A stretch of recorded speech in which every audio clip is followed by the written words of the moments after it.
এ বন্ধু আল্লামা জাকারিয়া রহমাতুল্লাহি আলাইহি এ বন্ধু কিতাবের ভাষায় লেখেন, কেমনে আমল করলে মৃত মানুষের কবরের খবর আমার আল্লাহ দেখাইয়া দিব, কেমনে আমল করলে আল্লাহ মৃত মানুষের কবরের আযাব আমার আল্লাহ মাফ কইরা দিব। আল্লামা জাকারিয়া রহমাতুল্লাহি আলাইহি কিতাবের ভাষায় উল্লেখ করেছেন, একজন মহিলা মানুষ তার একমাত্র কন্যা সন্তান, এ বন্ধু একেবারে যুবতী একজন নারী, দরদের মায়ের আগে দরদের মেয়ের কাছে আমার আল্লাহ আজরাইল পাঠাইয়া দিছে। এ বন্ধু আজরাইল আইসা এ বন্ধু একটা সেকেন্ড দেরি করে নাই, মৃত্যুর সময়টা হয়ে যাওয়ার সাথে সাথে মায়ের সামনে এই দরদের মেয়েকে আমার আল্লাহ পাক রব্বুল আলামিন উঠাইয়া নিছে। এ বন্ধু রে, বাংলাদেশের ভিতরে এ বন্ধু এমন নজিরের অভাব নাই, দরদের বাবা অসুস্থ হইয়া বিছানায় পড়া, বাবার কাছে আজরাইল আসে না, সন্তান সুস্থ, সুস্থ সন্তানকে আমার আল্লাহ উঠাইয়া নেয়, এমন ঘটনা বাংলাদেশে আছে না নাই? এ বন্ধু,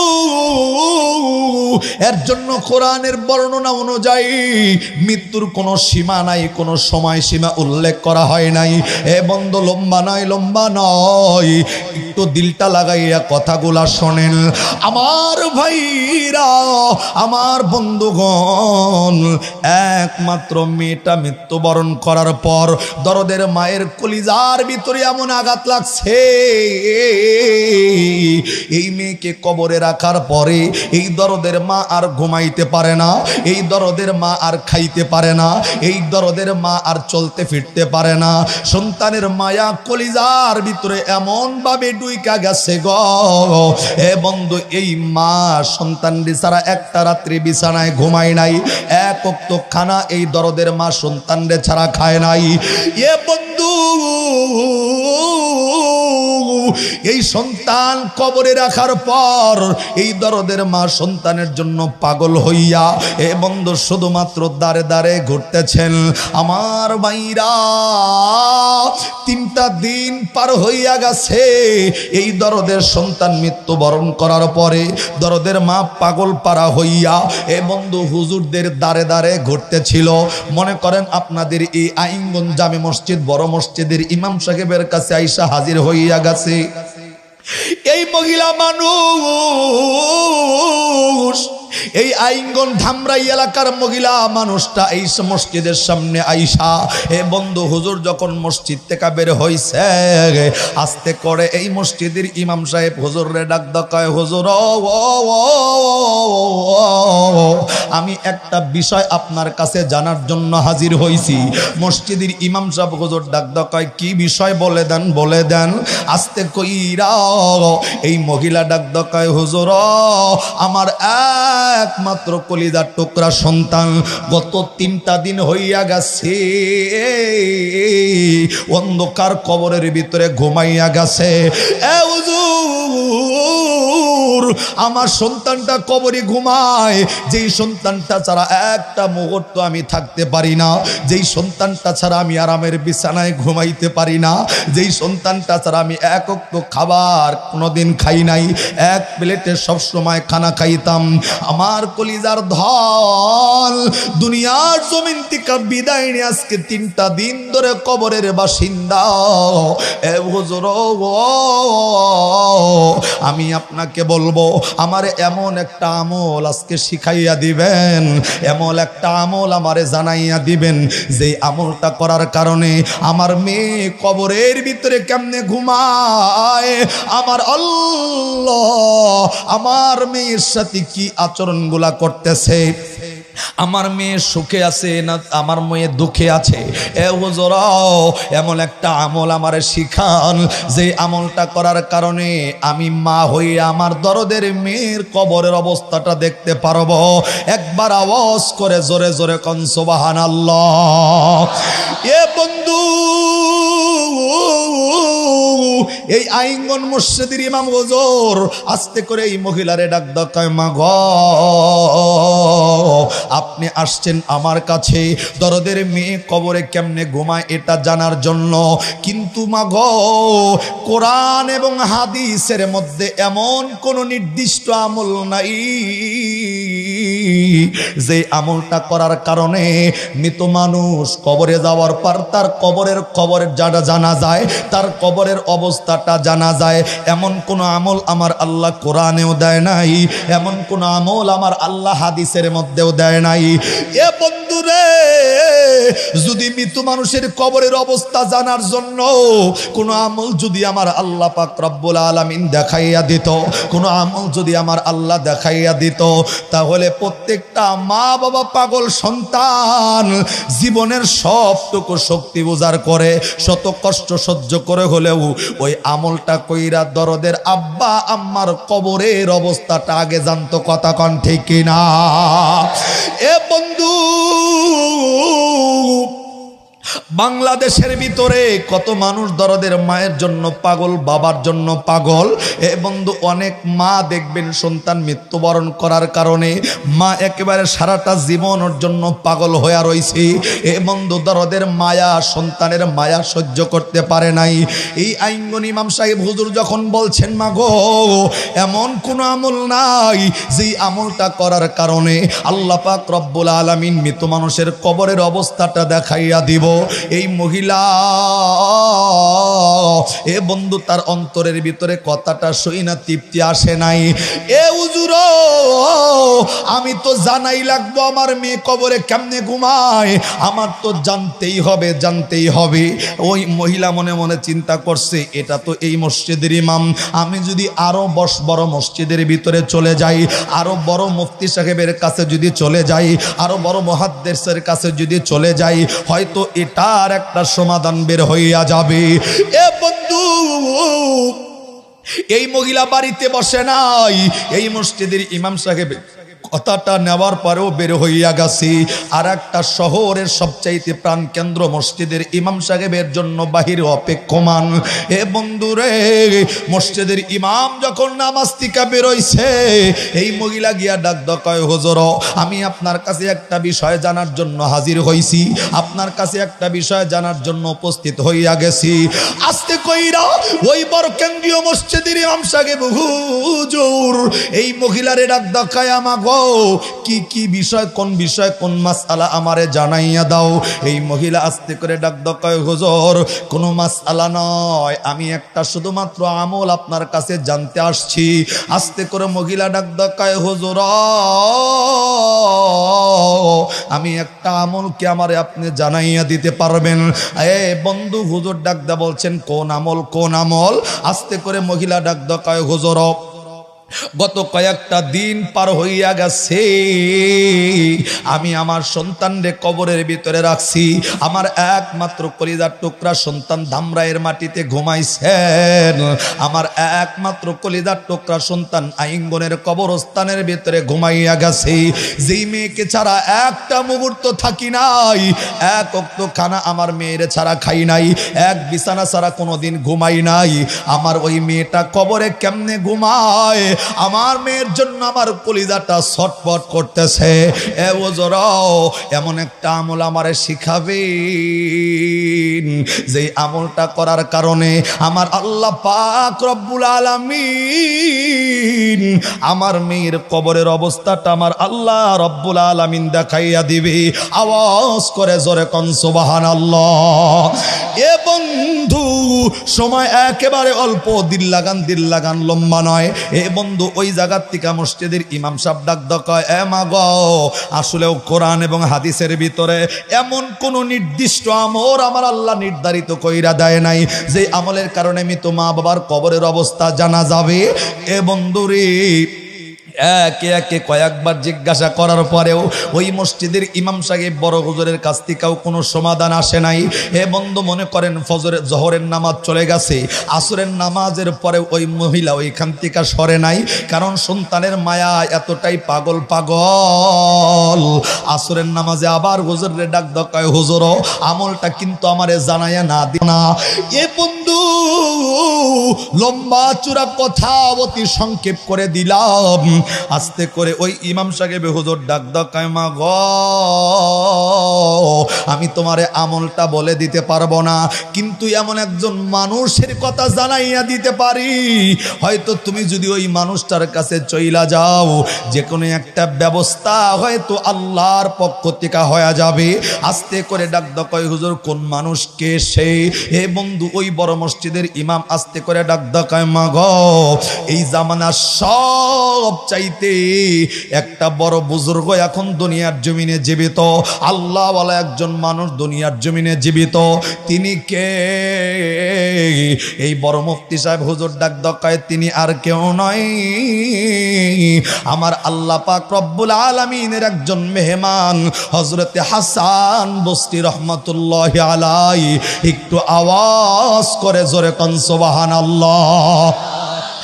এ বন্ধু আল্লাহওয়ালা কাদের বলা হয় এটার ব্যাপারেও কিন্তু আমার আল্লাহ কোরআনে জানাইছেন। আল্লাহ ডাক দেখায় আল্লাহওয়ালা মানুষ যে আল্লাহর বন্ধু তাদের যে কোনো ভয় চিন্তা নাই। আল্লাহ বলছেন আলা ইন্না আউলিয়া আল্লাহি লা খাউফুন আলাইহিম ওয়ালা হুম ইয়াহজানুন।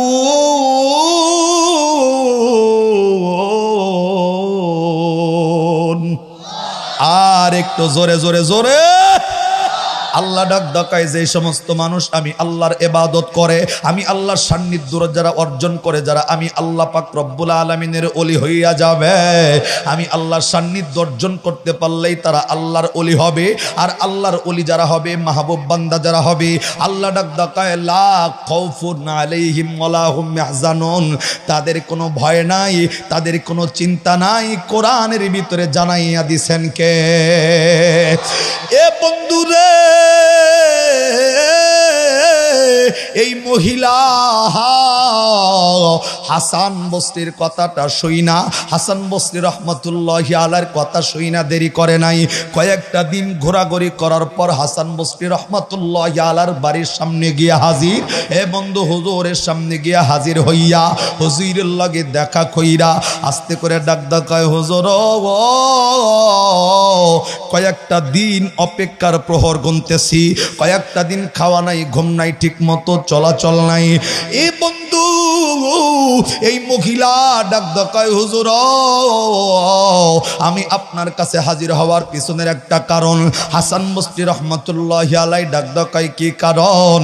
এই মহিলা ডাক দেখায়, আমার একমাত্র কারণ হইল আমার একমাত্র কলিজার টুকরা সন্তান 15টা দিন হইয়া গেছে দুনিয়ার জীবনের মায়া ত্যাগ করে অন্ধকার কবরের ভিতরে বাসিন্দা।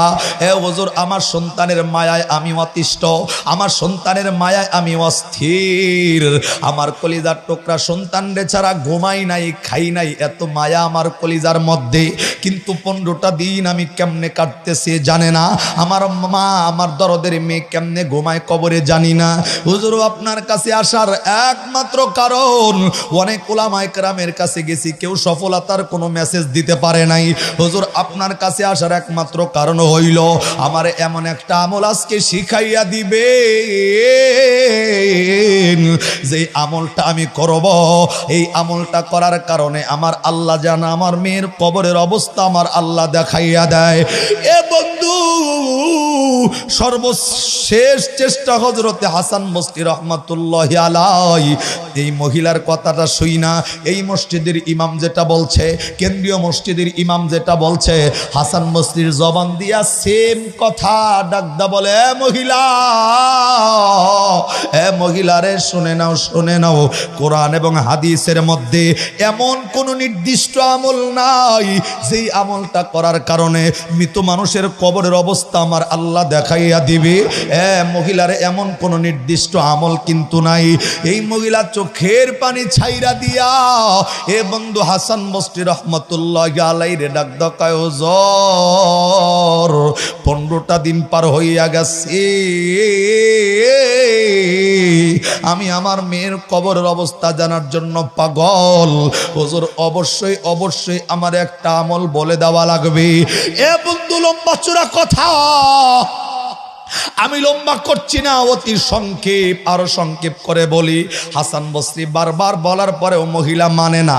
শেষ মুহূর্তে হাসান বসরি রহমাতুল্লাহি আলাইহি আস্তে করে মহিলারে ডাক দেয়, মহিলা আমি নির্দিষ্ট কোনো আমল কোরআন এবং হাদিস থেকে তোমারে দিতে পারবো না, কিন্তু একটা কথা আমি তোমারে জানাইয়া দিতে পারি, একটা আমলের ঠিকানা আমি তোমারে দিতে পারি। তুমি যদি এই আমলটা করো, যদিও নির্দিষ্ট নয়, কিন্তু বাসায় গিয়া যদি আমলটা স্টার্ট করো, আমার আল্লাহ চাইলে তোমার এই আমলের বরকতের কারণে আল্লাহ পাক রব্বুল আলামিন চাইলে তোমার মেয়ের কবরের অবস্থা আমার আল্লাহ দেখাইয়া দিবে। একবার আওয়াজ করে জোরে কোন সুবহানাল্লাহ। এ বন্ধুরে, এই মহিলা স্বস্তির একটা নিঃশ্বাস ছেড়ে দিয়া এই বন্ধু আস্তে করে হাসান বসরি রহমাতুল্লাহি আলাইহিকে ডেকে ডেকে ডাক দাও, কয় হুজুর আমলটা জানাইয়া দেন। কোন আমল? কোন আমল? যে আমলটা করার কারণে মেয়ের কবরের অবস্থা জানবো। হাসান বসরি রহমাতুল্লাহি আলাইহি আস্তে করে মহিলারে ডাক দাও, কয় মহিলা আমলটা হলো এই। আমলটা বলার আগে আমি তোমারে জিজ্ঞাসা করতে চাই, তুমি কি নামাজ পড়ো নাকি? সুবহানাল্লাহ কোন। এই মহিলারে হাসান বসরি ডাক দেয়, নামাজের লাগে তোমার সম্পর্ক আছেনি? মহিলা ডাক দেয়, হুজুর কেমন কথা বললেন? নামাজ যদি কেউ না পড়ে ওই লোকটা কি আবার মুসলমান থাকে? নামাজ না পড়লে কেউ মুসলমান থাকে? আরে কতক্ষণ না রে ভাই। কিছু মানুষ দেখবেন কয় হুজুর নামাজ না পড়লেও ইমান বড় তাজা। হ্যাঁ ঠিক কয় না? ইমান নামাজ না পড়লেও ইমান বড় মজবুত ওয়ালা পাবলিক দুনিয়াতে আছে না নাই? নামাজ না পইরা ইমান যেমন তাজা, যেই বেড়া কয় ওই বেড়া লুঙ্গি খুলে পাগড়ি বান্ধার মতো। আরে কথা কন না রে ভাই। আমার নবী বলছেন মান দিন আলিমাল্লাহ সালাত আলাহু, যার নামাজ নাই তার দিন দুনিয়া কিছুই নাই। কথা কন ঠিক না? মান সালাতা মুতাআম্মিদান ফাকাদ কাফারা। এ বন্ধু, যার নামাজ নাই ওই লোকটা যত ইমানদার দাবি করুক, যাই দাবি করুক না কেন, ওই বান্দা খালি দুনিয়াতেই ফুটানি দেখাইতে পারবো। কবরে যাওয়ার লগে লগে কালেক্টরের বাড়ি দিয়া ফেরেস্তা ঢুকায়া পাশার ভিতরে 5টা বাড়ি দিয়া বলবে ওয়াসিকাল্লাযিনা কাফারু ইলা জাহান্নামা যুমারা। কথা কন ঠিক কিনা? মহিলা ডাক দকয়, হুজুর নামাজ না পড়লে কি মুসলমান থাকা যায়? হাসান বসরি ডাক দকয়, নামাজ যদি পড়ো তাহলে আজকের এই আমলটা কাজে লাগবে। একবার সুবহানাল্লাহ শুনান। আমার ভাইরা, আমার বন্ধুগণ, লম্বা করার কোনো সুযোগ নাই।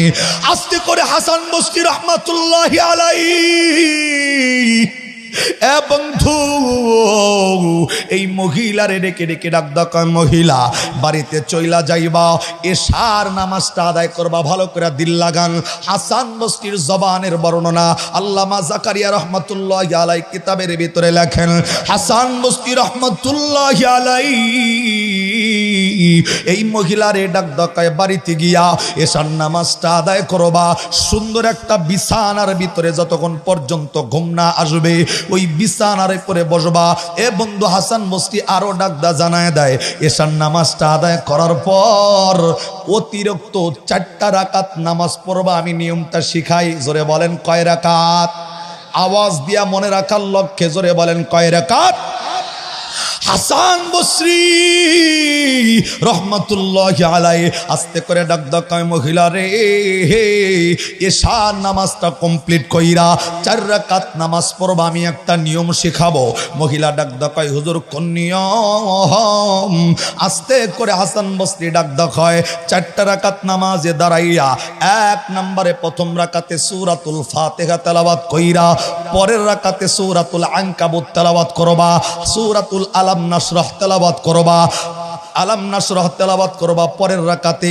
তারপরের রাকাতেও সূরাতুল ফাতিহা, সূরাতুল আলাম নাশরাহ। 3 নম্বর রাকাতেও সেম, 4 নম্বর রাকাতেও সূরাতুল ফাতিহা, সূরাতুল আলাম নাশরাহ, আলাম নাশরাহ লাকা সাদরাক ওয়া ওয়াদানা আনকা ওয়িজরাক আল্লাযী আনকাদা যহরাক ওয়া রাফা'না লাকা যিকরাক ফা ইন্নামাল উসরি ইউসরা ইন্নামাল উসরি ইউসরা ফা ইযা ফারাগতা ফানসাব ওয়া ইলা রাব্বিকা ফারগাব। আওয়াজ করে আল্লাহু আকবার। হাসান বসরি ডাক দা জানাইয়া দিছেন মহিলা রে, বাড়ির ভিতরে গিয়া 4টা রাকাত নামাজ পড়বা, সূরাতুল ফাতিহা আলাম নাশরাহ পইরা একটা পবিত্র বিছানার ভিতরে শুইবা। যতক্ষণ পর্যন্ত চোখে ঘুম না আসবে ততক্ষণ পর্যন্ত আমার নবীর উপরে দরুদ পড়তে থাকবা। একবার আওয়াজ করে সুবহানাল্লাহ। একটা অ্যান্টিবায়োটিক দিয়া যায় আপনাদের জন্য, ডাক্তারি ওষুধ লাগবো না। এ বন্ধু, রাত্রিবেলায় টেনশনের কারণে যদি চোখে ঘুম না আসে, কোনো বান্দা যদি আমার নবীর উপরে দরুদ পড়তে দরুদের আমলটা করে, এই দরুদের বরকতে আপনার চোখের ভিতরে আল্লাহ রহমতের ঘুম দিয়া পরিপূর্ণতা দান করবেন। আর একটু জোরে হবে। এ বন্ধু, লম্বা নয়। হাসান বসরি রহমতুল্লাহ আলার কথা শুই না এই মহিলা বাড়িতে আইসা এশার নামাজটা আদায় কইরা উপরোক্ত নিয়মে 4 রাকাত নামাজ পইরা পবিত্র বিছানার ভিতরে শুইয়া আমার নবীর উপরে দরুদের আমলটা কন্টিনিউ করতেছে। ভাই সুবহানাল্লাহটা কোন তো আবার। আমার নবীর উপরে দরুদের আমলটা যখন কন্টিনিউ করতে করতে কখনো রহমত নাজিল হইছে, মহিলা কেমনে ঘুমাইছে জানে না। ঘুমানের পরে গভীর রাত্রিতে স্বপ্নে দেখা এই মহিলা এমন জোরে একটা চিৎকার মাইরা দিছে, এক চিৎকারে এই মহিলা সেন্সলেস হইয়া নিজের ঘরের ভিতরেই পড়ে আছে। বন্ধু, আশেপাশের মানুষগুলা, আত্মীয় স্বজন গুলা আইসা এ বন্ধু ঘরের ভিতরে ঢুইকা চিৎকারের আওয়াজ শুই না এই মহিলারে দেখিয়া এই মহিলাটা একেবারে সেন্সলেস হইয়া অজ্ঞান হইয়া ঘরের ভিতরে পড়া। মাথায় পানি ডাইলা যখন জ্ঞান চলে আসলো, হুশ যখন চলে আসছে, মহিলারে ডাক দকায়, মহিলা গ যার লাগে যার সম্পর্ক, সেই সম্পর্ক দিয়া ডাক দকায় কোন কারণে, কিসের জন্য এত বিকট আওয়াজ কইরা চিৎকার মাইরা দিছ? এই মহিলা চোখের পানিটা ছাইরা দিয়া ডাক দকায়, এই আমার প্রতিবেশী আত্মীয় স্বজন শুনে নাও 15টা দিন ঘুরছি, আমার মেয়ের কবরের অবস্থা জানার জন্য আমল পাই নাই। ওই যে হাসান বসরি রহমাতুল্লাহ আলাইহির কাছে গতকালকে যাওয়ার পর এমন একটা আমল আমারে শিখাইয়া দিছে রে, যেই আমলটা করার কারণে একটা রাত্রি পার হয় নাই, আমার আল্লাহ আমার মেয়ের কবরের অবস্থা আমারে দেখাইয়া দিছে। একবার আওয়াজ করে সুবহানাল্লাহ। এ বন্ধু, ডাক ডাকায় মেয়ের কবরের অবস্থা দেখছো, কিন্তু অজ্ঞান হয়ে গেল কেন? সেন্সলেস হইয়া গেল কেন? আস্তে করে এই মহিলা ডাক ডাকায়, আমি দেখছি আমার মেয়ে কবরে শান্তিতে নাই, আমার মেয়ে শান্তিতে নাই, সুখে নাই। আমি তো তাকায় দেখছি আল্লাহ আমার মেয়ের কবরটা জাহান্নামের আগুন বানাইছে। আর একটু আওয়াজ করে নাউজুবিল্লাহ। আমার মেয়ে জাহান্নামের আগুন ঠিকা। আমি মারে মা বইলা ডাক দিয়া বলতেছে, মা গো, দুনিয়ার জমিনে আমি মেয়ের ছাড়া একটা প্লেটে বৈশা খানা খাওয়া ছাড়া খাও নাই, এক বিছানা ছাড়া কোনোদিন ঘুমাও নাই। আজকে আমি মেয়ে জাহান্নামের আগুনে, ও মা তুমি কি আমার জন্য কোনো কিছু করতে পারো না? এই দৃশ্য দেইকা দরদের মা অজ্ঞান হইয়া গেছে। আস্তে কইরা প্রতিবেশীদেরকে ডাক দকায়, প্রতিবেশী ভালো কইরা সই না রাখো। কোনো আলেম সমাধান দিতে পারে নাই যে হাসান বসরির একদিনের আমল করার কারণে মেয়ের কবরের অবস্থা আমার আল্লাহ দেখাইয়া দিছে। আমার দিল সাক্ষী দেয়, আমি যদি আবার তার কাছে যাই, উনার সাজেশন যদি শুনি, অবশ্যই উনি বলে দিতে পারবেন কোন আমলটা করলে আমার মেয়ের কবর আমার আল্লাহ জান্নাতের বাগান বানাইয়া দিবে। একবার আওয়াজ করে সুবহানাল্লাহ। এ বন্ধু, হাসান বসরি রহমাতুল্লাহ আলাইহির কাছে সকালবেলায় ফজরের পরে চইলা গেছে। সময় নাই বন্ধু, সময় একেবারে শর্ট। আমি একেবারে সংক্ষিপ্ত করে দেই, আলোচনাটা সমাপ্ত করে দেব সংকীর্ণ সময়ে।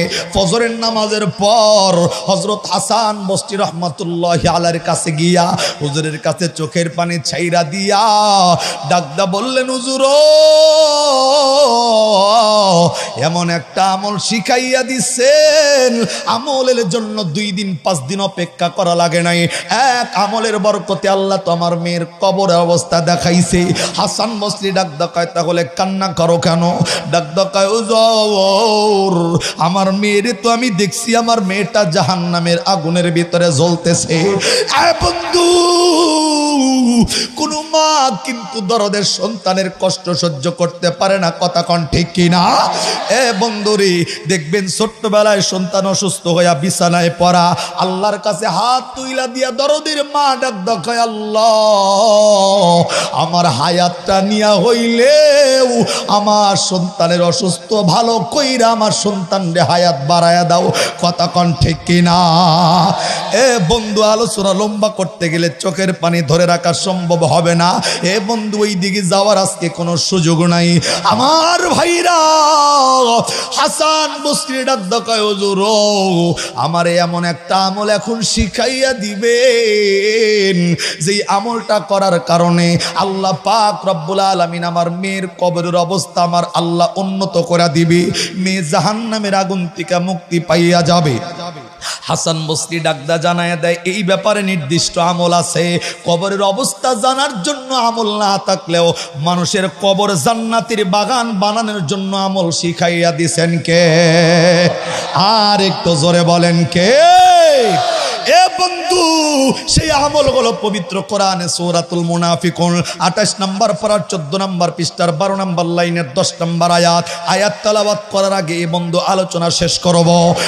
বন্ধু রে, হাসান বসরি ডাক দেখায়, মহিলা বাড়ির ভিতরে চইলা যাও, হায়াতের জিন্দিগির ভিতরে যত সম্পদ আছে তোমার সম্পদগুলা যদি আমি আল্লাহর রাস্তায় যদি ব্যয় কইরা দিতে পারো, আল্লাহর রাস্তায় যদি বিল কইরা দিতে পারো, আমার আল্লাহর বর্ণনা আছে 1 নম্বরে দুয়ার বরকতে, 2 নম্বরে আল্লাহর রাস্তায় দানের বরকতে মৃত মানুষের কবরের আযাব আল্লাহ মাফ করে কবরটা জান্নাতের টুকরা বানায় দেয়। আর একটু জোরে কন। বন্ধু, এই মহিলা বাড়িতে আইসা যত সম্পদগুলা ছিল সব সম্পদ আল্লাহর রাস্তায় বিলীন কইরা দিছে। আল্লাহর দরবারে চোখের পানি ছাইরা দিয়া কান্না করতেছে। আমার আল্লাহ তো ডেকে ডেকে ডাক দেখায়, এই আইঙ্গনের ভাইরা, আল্লাহ জানাইয়া দিছে বান্দারে আমি সব সহ্য করতে পারি, কিন্তু কোন বান্দার চোখের পানি আমি আল্লাহ সহ্য করতে পারি না। সুবহানাল্লাহ জোরে হবে। বন্ধু, হাসান বসরি শিখানো আমল বাড়িতে আইসা দরদের মা মেয়ের জন্য সব আল্লাহর রাস্তায় দান কইরা দিয়া চোখের পানি ছাইরা দিয়া আল্লাহর দরবারে কাঁদছে। বন্ধু, পরের দিন হাসান বসরি নিজে ঘুমের ঘরে স্বপ্ন দেখতেছেন। হাসান বসরি স্বপ্নে দেখে তিনি নিজে জান্নাতের ভিতর দিয়া হাঁটতেছে। একবার সুবহানাল্লাহ কওয়া লাগবো, আর একবার জোরে কর। হাসান বসরি নিজেই ঘুমাইয়া স্বপ্ন দেখতেছেন উনি জান্নাতের ভিতর দিয়া হাঁটে, কিন্তু হাঁটতে হাঁটতে বন্ধু নজর পইরা গেছি বিশাল বড় একটা চেয়ার, একটা কেদারা, একটা কুরসি, যাই বলেন না কেন। হাসান বসরি তাকাইয়া দেখেন জান্নাতের ভিতরে অনেক বড় একটা চেয়ার দেখা যায়, যেই চেয়ারটা কোনো স্টিল দিয়ে বানানো নয়, যেই চেয়ারটা কাঠ দিয়ে বানানো নয়, নিচের থেকে তাকাইয়া দেখে সম্পূর্ণ চেয়ার আমার আল্লাহ স্বর্ণ দিয়া বানাইছে। আরে ভাই সুবহানাল্লাহ হয় না, জোরে বলা লাগবো। হাসান বসরি নিচের থেকে উপর পর্যন্ত তাকাইছেন। বন্ধু, নিচের থেকে উপর পর্যন্ত তাকানোর পর তাকাইয়া দেখে শুধু সম্মানিত চেয়ার নয়, ওই চেয়ারের ভিতরে সুন্দরী একজন নারী, যুবতী একজন নারী বসা। আস্তে কইরা হাসান বসরি তিনি ভাবছেন আমি তো মনে হয় দুনিয়াতে আছি স্বপ্নের ঘরে। তো ওই মহিলাটার দিকে এক নজর তাকাইয়া চক্ষুটা নিম্নগামী কইরা দিছে। হাসান বসরি চিন্তা করছে আমি তো দুনিয়াতে মহিলাদের দিকে তাকানো জায়েজ আছে না নাই? জোরে কর। পাবলিক চায় না? কয়বার চাওয়া জায়েজ? কথা কয় না। অনেক যুবক ডাক দেখায় হুজুর একবার চাওয়া যদি যায় চামু একবারে 15 মিনিটের নামে যা আছে কপালে দেখা যাবো সকালে, ওই 15 মিনিট চলবো? জোরে কর। অনেকে তো বাইশার মনে চায় যে একবার সাবাজে জায়েজ আছে, কিন্তু কখন জায়েজ? একবার মাগার তাকাইছেন, চোখের পলক পড়তে দেরি, চোখের পলক নিম্নগামী করা লাগবে, এটা জায়েজ। কথা কন ঠিক কিনা? তা অনিচ্ছাকৃত ভাবে না ইচ্ছাকৃত? অনিচ্ছাকৃত ভাবে হাসান বসরি এ বন্ধু ওই দিকে তাকাইছেন, নজরটা নিম্নগামী হইয়া গেছে। ওই চেয়ারের ভিতর থেকে সুন্দরী নারী হাসান বসরি ডাক ডাকায়, হুজুর চোখটা নামাইলেন কি লিগা? আপনি কি আমারে চিনতে পারছেন নাকি? সুবহানাল্লাহ কর। ডাক দিয়া বললেন, হুজুর চোখটা কেন নামাইয়া দিলেন? আপনি কি আমারে চিনতে পারছেন নাকি? হাসান বসরি নিচের দিকে তাকায় ডাক ডাকায়, আমি আপনারে কেমনে চিনব? আপনি তো আমার আত্মীয় স্বজন কেউ নয়, জিন্দিগিতে কোনোদিন আপনারে দেখি নাই। হুজুর আমারে না দেখলে তো আমারে চেনার কথা কয়, কেমনে চিনব? আস্তে করে ডাক ডাকায়, হুজুর আমি তো ওই মহিলা, আমি তো ওই যুবতী, আমি তো ওই নারী। গত 2 দিন আগে আমার মা আপনার কাছে আইছিল একটা আমল শেখার জন্য, কবরের অবস্থা জানার। আবার পরের দিন আইছে আমার কবরটাকে উন্নত করার আমল শেখার জন্য। যেই আপনার কাছে গিয়া বলছিল যেই মহিলাটা জাহান্নামের আগুনে জ্বলতেছেন, হুজুর তাকাইয়া দেখেন আমি অন্য কেউ নয়, সেই দরদের হতভাগা মায়ের একমাত্র সন্তান। জাহান্নামের আগুনে জ্বলা মেয়ে আমি এখন জান্নাতের সর্বোচ্চ চেয়ার আল্লাহ আমারে দান করছেন। বন্ধু হাসান বসরি রহমাতুল্লাহ আলাইহি ডাক ডাকায়, তোমার মা মিথ্যাবাদী না তুমি মিথ্যাবাদী? ডাক ডাকায়, কেমনে? কেউ মিথ্যাবাদী নয়, মাও নয়, আমিও নয়। হাসান বসরি ডাক ডাকায়, তোমার মা বলল তুমি জাহান্নামী, আমি নিজে দেখতেছি তুমি জান্নাতের সর্বোচ্চ আসনে বসা। কেমনে কেমনে কেমনে? আস্তে করে হাসান বসরির কথা শুই না এই মহিলা ডাক ডাকায়, হুজুর 2টা কারণে আল্লাহ আমারে জান্নাতি বানাইয়া দিছে। জোরে বলেন কয় কারণ? আরে আওয়াজ দিয়া জোরে বলেন কয় কারণ? 2 কারণে আল্লাহ আমারে জান্নাতি বানাইছে। তার ভিতরে 1 নাম্বার কারণ হইল, ওই যে আমার মারে আপনি শিখাইয়া দিছিলেন আল্লাহর রাস্তায় দান কইরা দিলে আল্লাহ পাক আমার কবরের আযাব মাফ কইরা দিব। আমার মা আমি সন্তানের মায়ায় আমি আল্লাহর রাস্তায় সব উৎসর্গ কইরা দিছে, আল্লাহর রাস্তায় আমার জন্য সব বিলাইয়া দিছে। এটা হলো 1 নাম্বার কারণ। আর 2 নাম্বার কারণ হইল, আমি যেই আইঙ্গন কবরস্থানের ভিতরে আমারে যে রাখা হয়েছে, আমার মতো জাহান্নামের কয়েদি অনেক, কিন্তু ওই আইঙ্গনের কবরস্থানের পাশ দিয়া একটা বুজুর্গ যাওয়ার সময় কবরস্থানের দিকে তাকাইয়া মায়া লাইগা গেছে। ওই বুজুর্গ কবরের পাশে দাঁড়াইয়া আমার নবীর উপরে 11 বার দরুদ শরীফ পড়ছে। জোরে কোন কয়বার? ওই বুজুর্গ কবরস্থানের পাশে দাঁড়াইয়া 11 বার দরুদ শরীফ পইরা এই কবরস্থানের ভিতরে যারা ছিল তাদের জন্য একটু দোয়া কইরা দিছেন। আমার মতো জাহান্নামের কয়েদি যারা, 1 নম্বরে মায়ের দানের বরকতে, 2 নম্বরে ওই দরুদের হাদিয়ার বরকতে আমাদের মতো সমস্ত কয়েদিদের আমার আল্লাহ রব্বুল আলামিন মাফ কইরা দিয়া আল্লাহ পাক রব্বুল আলামিন আমাদেরকে জান্নাতের সর্বোচ্চ মাকাম দান কইরা দিছেন। একটু আওয়াজ করে জোরে কোন সুবহানাল্লাহ।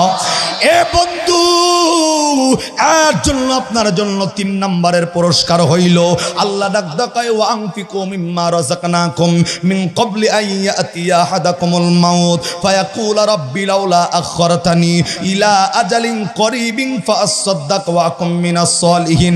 আল্লাহর দেওয়া রিজিক আল্লাহর রাস্তায় ব্যয় করার কারণে 3টা পুরস্কারের ভিতরে 3 নাম্বার পুরস্কার হইল, আল্লাহ ডাকদা বলছেন মৃত মানুষ যারা কবরে, আল্লাহ ওই আব্বা আম্মা দাদা দাদির কবরের আযাব আল্লাহ মাফ করে দিবে। আর একটু আওয়াজ করে জোরে কোন সুবহানাল্লাহ, আর একটু আওয়াজ করে জোরে। এ ভাই দিল লাগান, এইভাবে যতক্ষণ আলোচনা চলবে আপনারা আমার লগে থাকতে রাজি আছি না নাই? আরে জোরে বলেন আছি না নাই? আমি হাদিসের অনুবাদে এখনো যাই নাই, আর একবার আল্লাহরে শুনায় দেন কোরআনের ময়দানে আমি যতক্ষণ আপাতত আছি থাকতে রাজি আছি না নাই? কারা কারা রাজি আছেন একটু হাত তোলেন তো ইনশাআল্লাহ বলা তোলেন। একটা তাকবীর হবে, নারায়ে তাকবীর। কি ব্যাপার মাঝখানে অনেকেই হাত তোলে নাই? হাত টান করেন, সোজা করেন। আসি তো মাহফিলে ইনশাআল্লাহ, ইনশাআল্লাহ জোরে কোন আসি তো। যারা আসেন শুধুমাত্র আমার লগে যারা আসেন তারা হাত নামাবেন, আর যারা চলে যাবেন হাত উঁচা করে রাখেন। ওই যে ভাই দেন কি ভাই, ও উনি হাত নামাই আলাইছে। আল্লাহু আকবার কর। আসি না নাই? চলবো না চলবো না? চালাইলে চলবো, কতক্ষণ ঠিক কি না? চালাইলেই। খারাপ লাগতেছে? আমি তো আজকে ভাই দ্বিতীয় বক্তা মাহফিল, আমি চাইলেও সময় লম্বা করতে পারতেছি না। আজরাইল চতুর্দিক দিয়ে খালি ঘুরতেছে, চিড়ি বাড়াইছে 1.5 ঘন্টা আগে। আজরাইলের চিড়ি 1.5 ঘন্টা আগে আইসে, খালি জোর করে বাইসা রইলাম কোনো মত। আমার ভাইরা দিল দেন, আমি একটা হাদিস পড়ছি, মুসলিমের বর্ণনা। বিশ্বনবী বলেন ইদা মাতাল ইনসান, আবু হুরায়রা থেকে বর্ণিত, ইদা মাতাল ইনসান ইন কাতা আনহু আমালুহু ইল্লা মিন সালাসাতিন ইল্লা মিন সাদাকাতিন জারিয়া আও ইলমিন ইনতাফাউ বিহি আও ওয়ালাদুন সালিহ। মুসলিমের বর্ণনা। আমার নবী বলেন, এই কেউ উঠে না বলেন, একটা উঠতেন না, ওয়াদা দিয়েছেন কিন্তু আমার লাগে, ওয়াদা খেলাপকারী গুনাহ তো জানেনি কবিরা। দিল দেন, নবী বলছেন মানুষ মৃত্যুর সাথে সাথে নেক আমলের খাতা বন্ধ হইলেও মৃত্যুবরণ করার পরেও 3টা আমল বান্দার জন্য কিয়ামত পর্যন্ত জারি থাকবে। এই 3টা আমলের একটা নাম, এই আমলের নাম হচ্ছে সদগায়ে জারিয়া। সুবহানাল্লাহ কোন। রাস্তার পাশে একটা গাছ লাগানো, সদগায়ে জারিয়া। কি জারিয়া? একটা টিউবওয়েল নির্মাণ করে দেওয়া, সদগায়ে জারিয়া। এ বন্ধু বসার স্থান তৈরি করে দেওয়া, সদগায়ে জারিয়া। মসজিদ মাদ্রাসা নির্মাণ করে দেওয়া, সদগায়ে জারিয়া। সুবহানাল্লাহ হবে এবার। এ ভাই আমরা কি জানি জানেন? অনেক মানুষ আছে এমন যে মসজিদ, আমরা জানি যে মসজিদ মাদ্রাসা মানুষের টাকাই হয়, মানুষের টাকাই টাইলস হয়, মানুষের টাকাই ছাদ হয়, মানুষের টাকায় 5 তলা হয়। কিন্তু এইটা কেউ মনে করবেন না যে আমার টাকায় মসজিদ চলে, আমার টাকায় মাদ্রাসা চলে। এটা মনে করলে আপনার আমলটা বরবাদ হয়ে যাবে। বরং আপনার মনে করতে হবে এই মসজিদটা হয়েছে বিদায়, এই মাদ্রাসাটা হয়েছে বিদায়, 2-4 টাকা দান করার একটা সুযোগ আল্লাহ আপনারা তৈরি করে দিয়েছে। এই তামান্না যদি দিলের ভিতরে থাকে, আল্লাহর কসম কোনো আমল যদি না থাকে, আল্লাহ চাইলে 1 টাকা দানের বরকতে কিয়ামতে নাজাতের জরিয়া বানায় দিবে। আমার ভাইরা, কোনো ভূমিকা নয়। মা বাবা যাদের কবরে আছে, আত্মীয় স্বজন যাদের কবরে আছে, নিজের বালা মুসিবত থেকে যদি হেফাজত থাকতে চান আল্লাহর কাছে, আমলনামা যদি কিয়ামত পর্যন্ত চালু রাখতে চান, আমি চাইবো এই মাদ্রাসা, এই মসজিদটার জন্য, আজকে যে মসজিদকে কেন্দ্র করে মাহফিল, এই মসজিদের জন্য সর্বপ্রথম 1 লক্ষ টাকা কোন বান্দা দিবেন? একমাত্র আল্লাহকে রাজি এবং খুশি করার জন্য। আমারে দেখানোর টাইম নাই, কমিটির কোনো ভাইকে নয়, মাদ্রাসা মসজিদের কোনো ইমাম সাহেব হুজুরকে নয়, কোনো মুফতিকে নয়, এলাকার কোনো মাতব্বরকে দেখানোর জন্য নয়। 1 টাকাও যদি দেই, কাকে খুশি করার জন্য?